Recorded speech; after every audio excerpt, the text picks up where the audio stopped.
Gracias. Un saludo Merci beaucoup.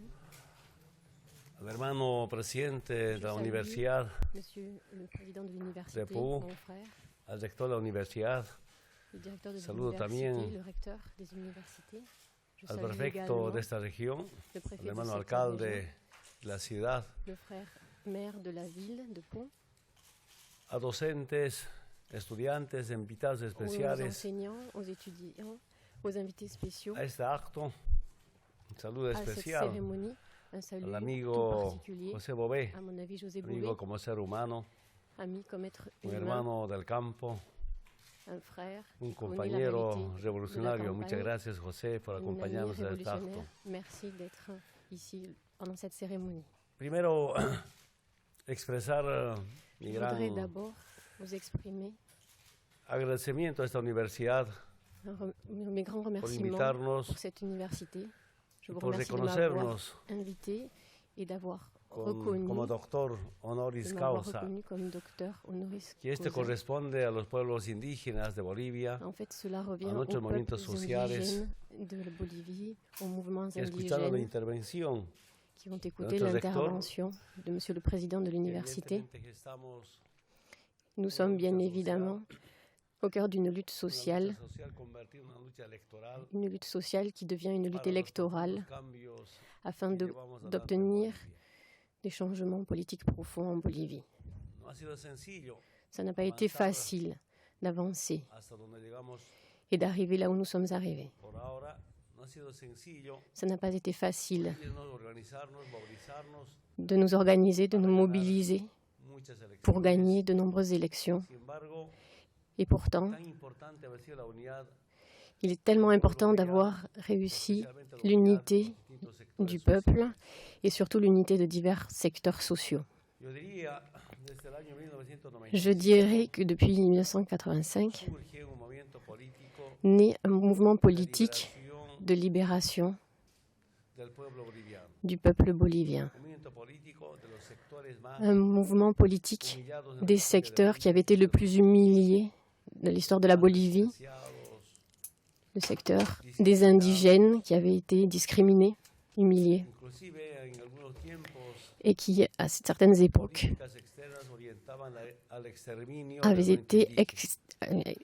quasiment exterminés par les politiques extérieures. Pasados, Nos tuvieron ancêtres una dura batalla ont livré une bataille très dure para defender los derechos pour défendre les droits de los pueblos indígenas, des sus peuples naturales, indigènes, sus ces formas ressources de naturelles, vivencia, o nuestras formas de ce vivencia. et nos façons de El vivre. resultado ahora es Et ce résultat, la lucha de maintenant, 500 años, c'est la lutte de plus de la 500 lucha ans, contra el Estado colonial, la lutte contre la l'État lucha colonial, contra los saqueos de nuestros recursos la naturales. lutte contre le pillage de nos ressources Sí, naturelles. entendemos en Bolivia C'est ainsi qu'en Bolivie, y casualmente nous considérons les tenemos choses. la oportunidad Et j'ai la de ser chance presidente gracias a la voluntad democrática del d'être pueblo boliviano. président grâce à la volonté démocratique du peuple bolivien.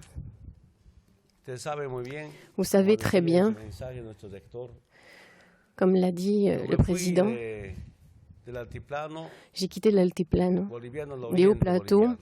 de l'Orient Fui bolivien. allá a sobrevivir, Je suis partie pour survivre.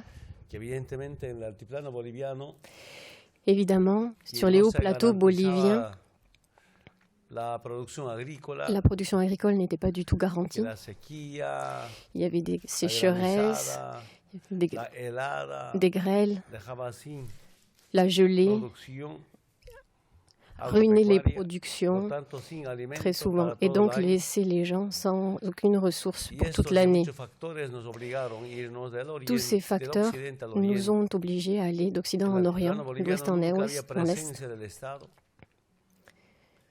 El altiplano boliviano Et les hauts no plateaux se boliviens conocía, n'étaient pas connus. atención a las reivindicaciones sociales. On ne faisait pas attention aux revendications Si algo sociales. había, me acuerdo, Et algún s'il se programa passait llamado quelque de chose, Estados il y avait un Unidos, projet des États-Unis, je me Alianza para el souviens, Progreso, Alliance pour le Progrès, que mandaba algunos víveres a qui cambio envoyait quelques del trabajo petites comunal. nourritures en échange du travail Eso de la era communauté. presencia. C'est tout ce qu'il Pero y después avait. nos dimos cuenta Et ensuite, nous nous que sommes ese rendus programa, compte o esa que ayuda ces estaba programmes, condicionado ces aides, avait une condition qui était celle de nous soumettre aux politiques de l'Empire nord-américain. C'est pourquoi, de la même façon que de nombreuses autres familles, moi aussi j'ai dû partir de l'Ouest pour aller vers l'Est pour survivre. Et je voudrais vous dire, chers amis, frères et sœurs de Pau, je suis allé là-bas, je pensais être dirigeant syndical et jamais président. Et là j'ai vu de près la domination, tout particulièrement celle des États-Unis. J'ai vu le pillage de nos ressources naturelles. J'ai vu comment la lutte contre le narcotrafic était manipulée et utilisée à des fins géostratégiques, géopolitiques. J'ai vu comment les politiques économiques étaient détournées par le Fonds monétaire international en volant le patrimoine bolivien. C'est pourquoi nos forces sociales ont décidé de se confronter à ce modèle néolibéral, colonial. Et c'est ainsi qu'est née une conscience politique, éthique, programmatique, qui a réuni plusieurs secteurs sociaux. Et nous avons pensé que nous étions capables, nous aussi, de gouverner. Il était nécessaire que nous-mêmes nous nous gouvernions. Jusqu'à quand allions-nous accepter des politiques économiques importées depuis l'étranger? Ce mouvement politique et social s'est renforcé. Et je veux vous dire, je n'étais pas vraiment convaincu moi-même que j'allais devenir président. Je ne pensais pas que notre mouvement politique allait avancer aussi loin. Et moi, j'ai été Evo, accusé d'être un narcotrafiquant, un terroriste, un assassin. Et même en 2002, quand j'ai été pour la première fois candidat à la présidence de la République, l'ex-ambassadeur des États-Unis a dit « Evo Morales est un taliban andin, un terroriste, cocalero, de la feuille de coca ». J'ai été accusé. Et alors, c'était difficile qu'ensuite je devienne président. Mais notre mouvement a grandi, et c'est la conscience sociale également, une conscience qui est devenue nationale, qui revendiquait la souveraineté politique et économique. Et finalement, en 2005, nous avons surpris tout le monde. Nous avons gagné les élections avec quasiment 54% des voix. Depuis 2005, parmi les élections et des référendums, nous avons gagné 6 fois par la voie électorale.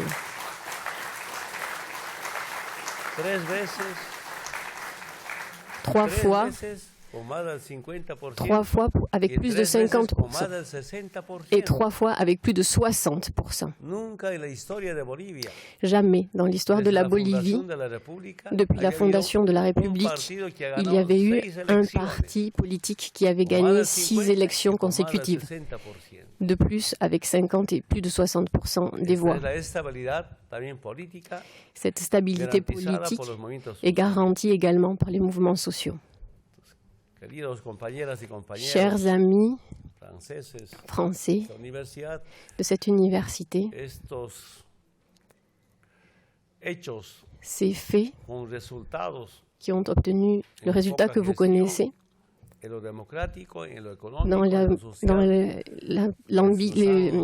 économiquement, socialement, nous ont étonnés. L'ensemble de notre travail comme président, comme vice-président, en accord avec les mouvements sociaux.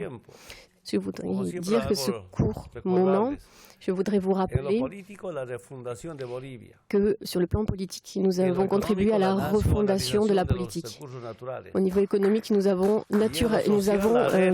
nationalisé les ressources naturelles. Et voilà, en résumé, le programme que nous avons mené. Les secteurs abandonnés de l'histoire de la Bolivie sont devenus visibles. Le plus difficile a été de refonder la Bolivie grâce à une nouvelle constitution. Il nous a fallu 3 ans de lutte. Dans ce processus de constituante, j'ai été soumis à un référendum révocatoire. Mes opposants, les néolibéraux, n'ont pas réussi à me révoquer. Ils ont essayé avec un coup d'État qui a également échoué. Et une fois résolue cette refonte du pays, il devenait beaucoup plus facile d'administrer et d'être à l'écoute des demandes, toujours en vue d'une croissance économique pour tous. Sur le plan économique, la nationalisation des hydrocarbures a été la chose la plus importante. Je voudrais juste vous commenter de façon brève. Quand la centrale ouvrière bolivienne demandait au gouvernement antérieur, au gouvernement du passé, la nationalisation, la réponse était si jamais on nationalise, il n'y aura plus d'investissement. Et je voudrais vous donner 2 informations. Avant 2005, avant que je sois président, l'investissement des hydrocarbures, 240 millions de dollars. Cet argent était des compagnies pétrolières internationales. Nous avons tout nationalisé en 2006 et cette année, l'investissement pour les hydrocarbures, 2 400 millions de dollars, plus de 80% de notre argent. Et c'est notre argent, ce n'est pas l'argent des étrangers. Ce n'est pas l'argent des compagnies pétrolières étrangères. Je dis toujours, pour certaines entreprises, notamment les nord-américaines, elles ne veulent pas que cette information soit connue. Toutes les ressources boliviennes étaient privatisées et une des entreprises qui avait privatisé l'acheminement du gaz des oléoducs, une entreprise nord-américaine, comment tu l'appelles déjà? Non, pas Exxon. La Bolivie, comme État, avait présenté la nécessité de construire un autre oléoduc, qui était le GCC. Cet oléoduc, tous les oléoducs étaient privatisés et obéissaient à des normes ou selon des contrats qui n'étaient pas constitutionnels. Ce gaz Carrasco-Cochabamba, le GCC, cette entreprise vient me voir, nous l'avons reçu, ils me disent, Président, vous devez nous garantir 100 millions de dollars pour la construction du GCC. Et moi, je me disais, comment est-ce qu'on peut garantir 100 millions de dollars à une entreprise étrangère, nord-américaine, qui possède toutes les ressources boliviennes? Moi, comme paysan, comme bolivien, je ne comprenais pas. Elles ont beaucoup d'argent, mais elles ont trop d'argent. C'est ça, le fait d'être une entreprise. Et cette entreprise nord-américaine veut que moi, je lui garantisse tout cet argent comme crédit pour le GCC. Je ne comprenais pas. Et dans le processus constituant, cette entreprise était en train d'aider avec une aide financière tous mes opposants afin de créer une conspiration politique. Nous nous sommes rendus compte de cela. Alors comment est-ce que nous pouvions tolérer que des entrepreneurs nord-américains viennent conspirer contre nous? Donc nous avons décidé de nationaliser ces ressources et nous avons dit au revoir à cette entreprise. Nous l'avons chassée du pays. Mais frères et sœurs, ce que je voudrais vous dire sur le fond, cette entreprise est partie. Nous avions l'obligation de construire cet oléoduc Carrasco-Cochabamba. Et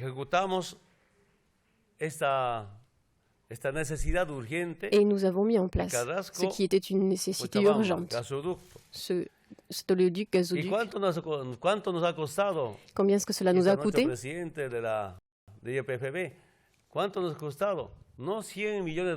Non pas 100 millions de dollars, mais 40 millions de dollars. Et sans crédit, nous avons pu le payer avec notre propre argent. Donc je voudrais vous dire brièvement, c'est très important de voir que l'État peut avoir son mot à dire et peut administrer ses entreprises, ses ressources naturelles, ses ressources. Certaines entreprises nous faisaient du chantage, essayaient de nous impressionner. Et donc nous avons décidé, durant la campagne électorale, nous voulons des entreprises, mais elles ne peuvent pas être les patrons, dicter la loi aux Boliviens et ne peuvent pas s'approprier de nos ressources naturelles. Elles peuvent être des associés, mais pas des patrons.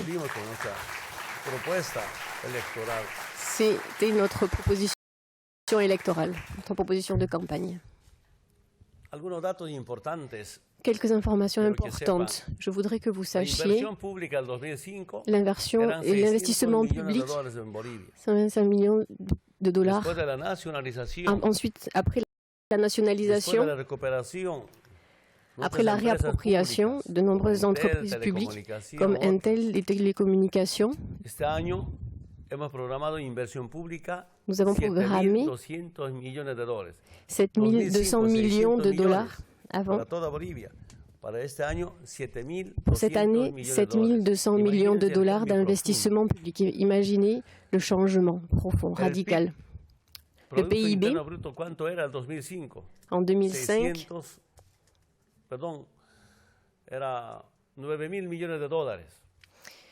900 milliards de dollars. Maintenant, 33 millions. Pour une population qui a 10 millions d'habitants. Vous voyez combien notre situation économique a changé.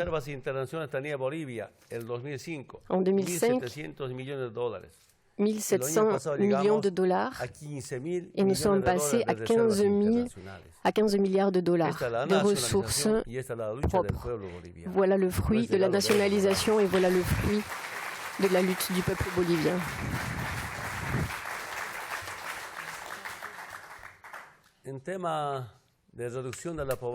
En ce qui concerne la réduction de la pauvreté, nous avons eu le pays avec 38% de pauvreté. Et selon des rapports d'organismes internationaux, en 2013, nous sommes descendus à 18% de pauvreté dans le pays.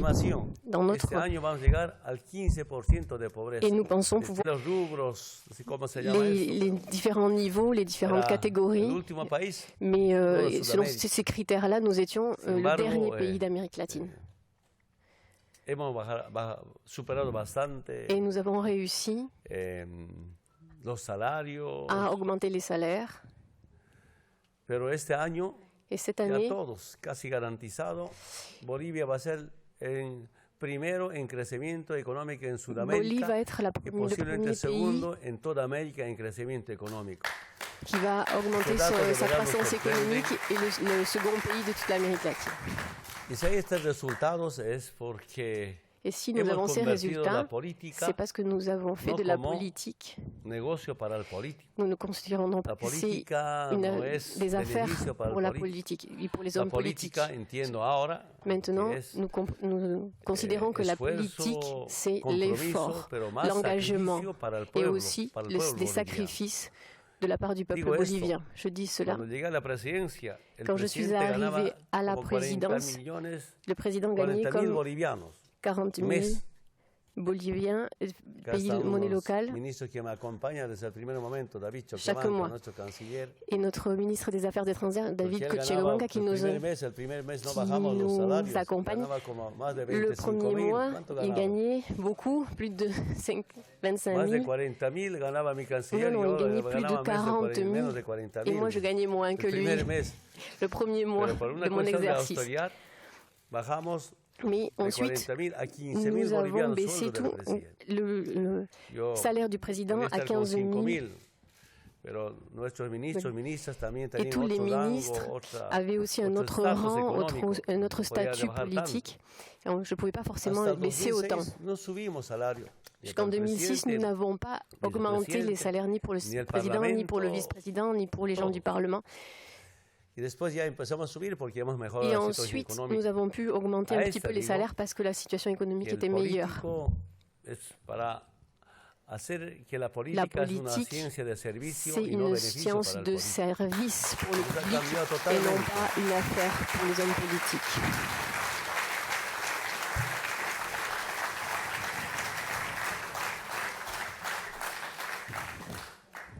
Il y a 2 jours, j'étais avec notre amie, la ministre des Affaires étrangères d'Allemagne. Elle m'a invité dans son cabinet et elle me disait qu'en fait, ils se réunissent tous les mercredis, comme en Bolivie. On se réunit à 9 h du matin. Nous réunissons tous les ministres à 5 h du matin à La Paz. Elle a été très surprise. Certains ministres m'ont dit, Président, travailler depuis 5 h du matin, ça n'est pas vivre bien. Et je leur ai dit, nous ne sommes pas venus ici pour être ministre ou président, pour vivre bien, mais nous sommes là pour que la Bolivie vive bien. Pas nous, le peuple.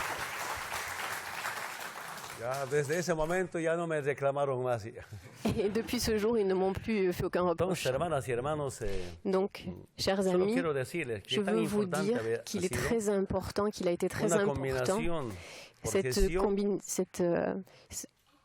confluence entre la conscience sociale et la capacité de travail. Nous avons des gens de grande expérience, le docteur Jaime et des Sanchez. Il ressemble un peu à Hugo Chávez, regardez. Le vice-président, un intellectuel connu internationalement, et nous avons entre nous un débat, une réflexion permanente. Et c'est vrai qu'en peu de temps, nous avons donné une nouvelle image de la Bolivie. Vous savez très bien, je salue la France et sa vocation démocratique, sa lutte pour la liberté depuis de nombreuses années. Lo envidiable de Europa es, leen bastante ustedes. En América Latina no leemos mucho. On dit qu'en Europe, vous lisez beaucoup et vous êtes bien informés sur les réalités latino-américaines et boliviennes. Nous, en Bolivie, nous ne lisons peut-être pas autant. Vous êtes bien informés et nous sommes très étonnés nous-mêmes d'avoir changé à ce point en si peu de temps l'image de la Bolivie. Chers amis, frères et sœurs, je voudrais commenter avec vous la chose suivante. Avant, l'État était tout à fait très éloigné du peuple. C'était un État sans classe. Et même un État qui disait aux militaires, si quelques personnes venaient, et ils étaient formés par l'École des Amériques, ils étaient formés par le Commando Sud. Si on leur disait les ennemis intérieurs sont les peuples originaires et les ouvriers. En fait, c'était des forces armées qui luttaient contre le peuple. Maintenant, les forces armées sont le peuple. Les commandants disaient, les réservistes, les anciens soldats, les réserves des forces armées. Il y avait des politiques étrangères qui nous obligeaient à nous battre entre nous. C'était la domination étrangère. Vous savez très bien également que la Bolivie est le pays où il y a eu le plus de coups d'État de toute l'Amérique. Je me souviens quand je suis arrivé à la présidence, un ami qui était victime de la dictature, qui avait été exilé et expulsé. Il m'avait dit, fais attention à l'ambassade des États-Unis. Je me disais, pourquoi? Il m'a dit, là où il y a un ambassadeur des États-Unis, il y a des États-Unis. Le seul endroit où il n'y a pas de coup d'État, ce sont les États-Unis, parce qu'il n'y a pas d'ambassadeur des États-Unis aux États-Unis. L'ambassadeur des États-Unis n'a pas arrêté d'intégrer des manœuvres politiques, des conspirations contre la constituante, et nous avons été obligés de l'expulser, de fermer l'ambassade. Et ça, je regrette de vous dire que ça nous a aidés.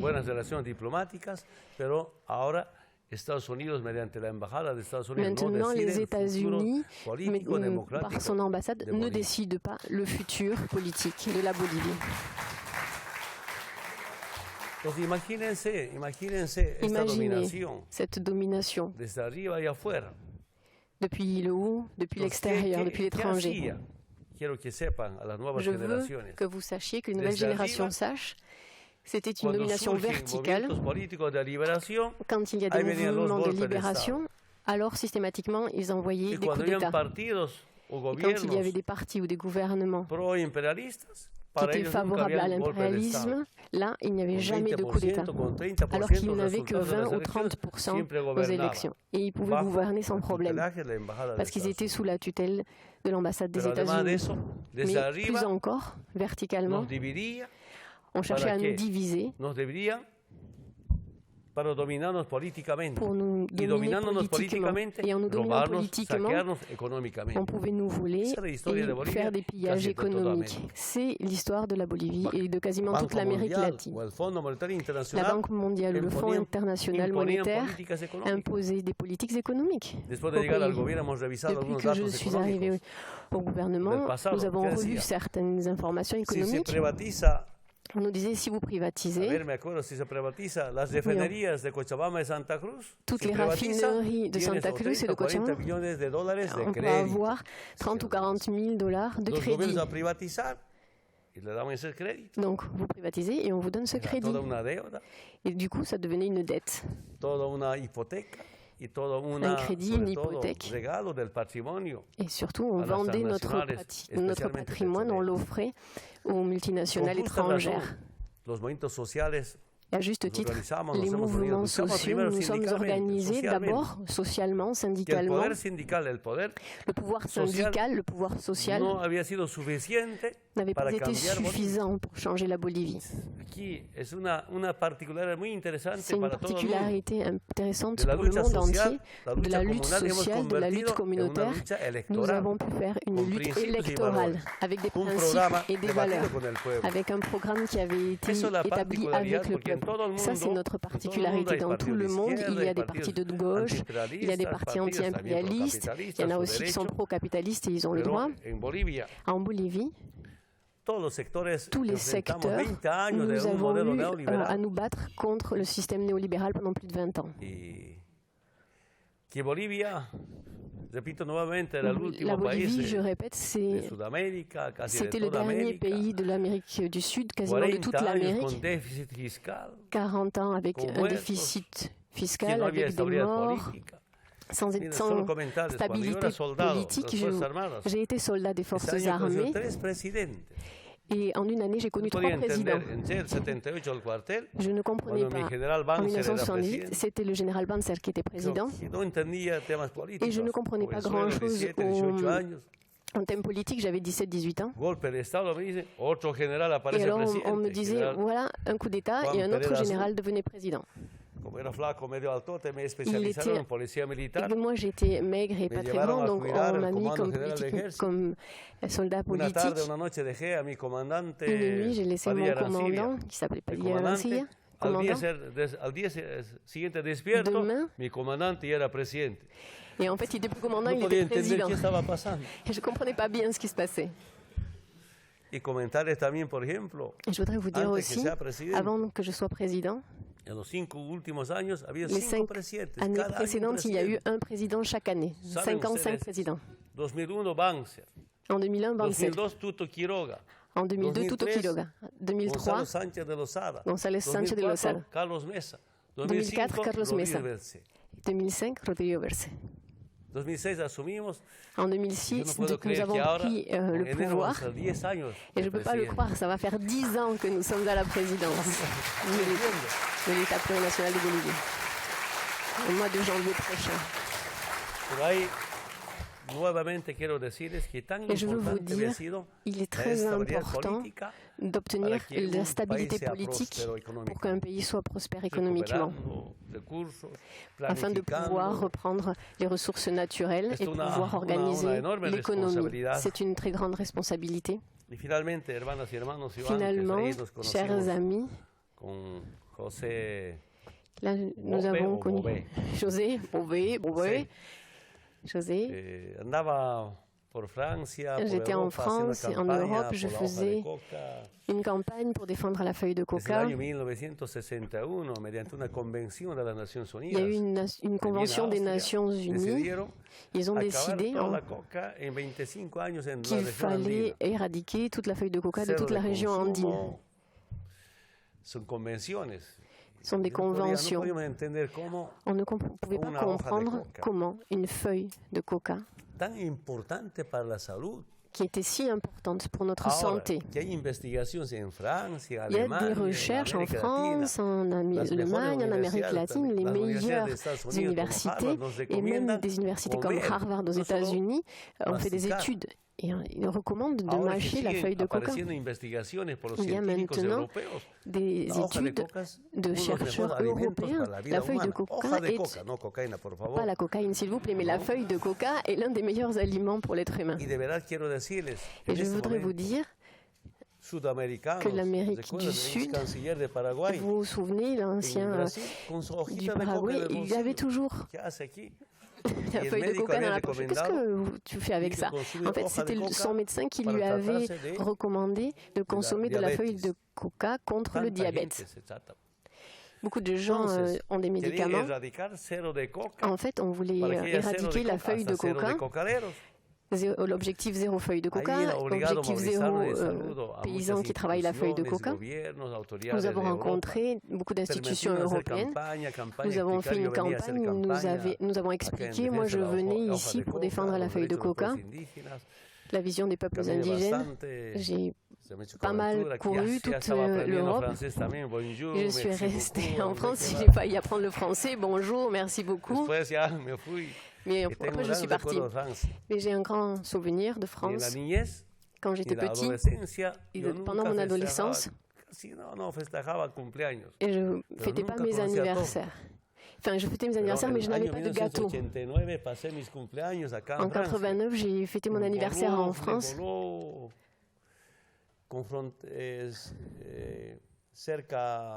Dans une ville, on était en train de construire le tunnel de France vers l'Angleterre. C'était dans cette région-là. À l'entrée du tunnel, c'était français. Et je me souviens, les amis français et françaises savaient que c'était mon anniversaire. Ils m'avaient préparé un gâteau. C'est le premier gâteau que j'ai mangé en 1989, mon premier gâteau d'anniversaire. J'avais fait un gâteau avec beaucoup de bougies, qui faisait plein de fumée. Les Français me disaient, mais soufflez les bougies. Et je soufflais, mais elles ne s'éteignaient jamais. Et je soufflais et rien. Et je soufflais. Et je sentais la chaleur. Et les Français, ils riaient.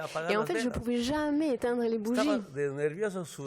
Et j'étais tellement nerveux que cela me faisait suer. Et en fait, je ne savais pas que ces petites bougies, en fait, étaient faites exprès pour ne jamais s'éteindre. Plus on soufflait, plus elles se rallumaient. C'est un de mes grands souvenirs en France.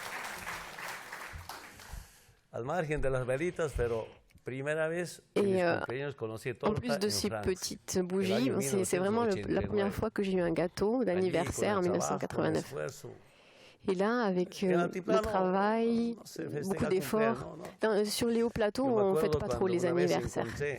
Je me souviens, j'ai trouvé le carnet d'identité de mon père, il y avait la date de naissance de ma sœur, Esther. Il y avait l'anniversaire du papa.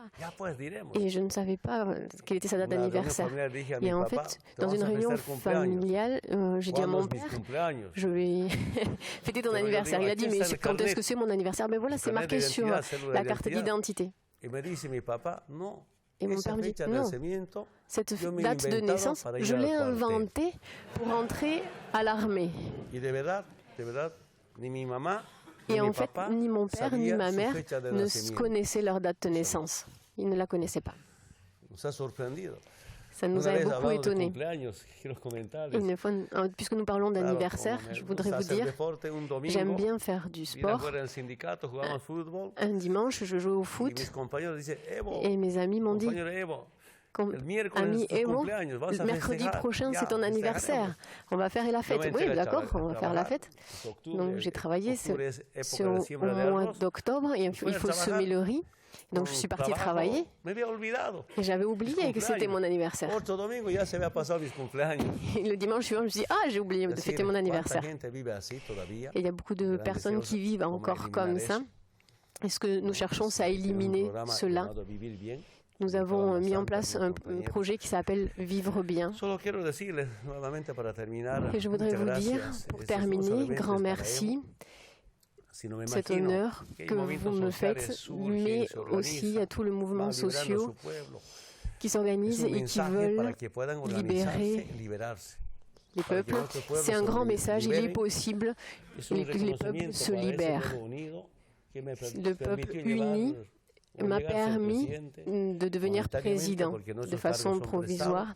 Ce sont des charges qui sont provisoires. Qu'est-ce que j'ai pensé quand je suis devenu président? Au bout de 2 ou 3 ans, j'ai commandé à Álvaro Castellinera, le vice-président. Je lui ai dit, si je fais quelque chose mal, si je gère mal, si j'administre mal quelque chose, si je suis un mauvais président, le peuple bolivien n'aura plus jamais confiance en moi et ne confiera plus jamais la présidence à un autre dirigeant qui serait d'origine syndicale, qui soit d'un peuple indigène ou non. Et c'est pourquoi, sans aucune limite, je travaille 18 heures, 20 heures sur 24 heures. Parce qu'être une autorité élue, c'est un mandat sacré, neuf, noble, de service au peuple. Et c'est pour ça que le pays va mieux, que la Bolivie va mieux. Et c'est ce que je veux dire aux générations futures, pour les gens qui seront élus dans le futur. Ce n'est pas rien d'être élu avec le vote du peuple. On nous fait confiance et il faut oublier tous les intérêts personnels, les ambitions personnelles. Nous devons nous consacrer au peuple. Voilà notre expérience. Merci beaucoup.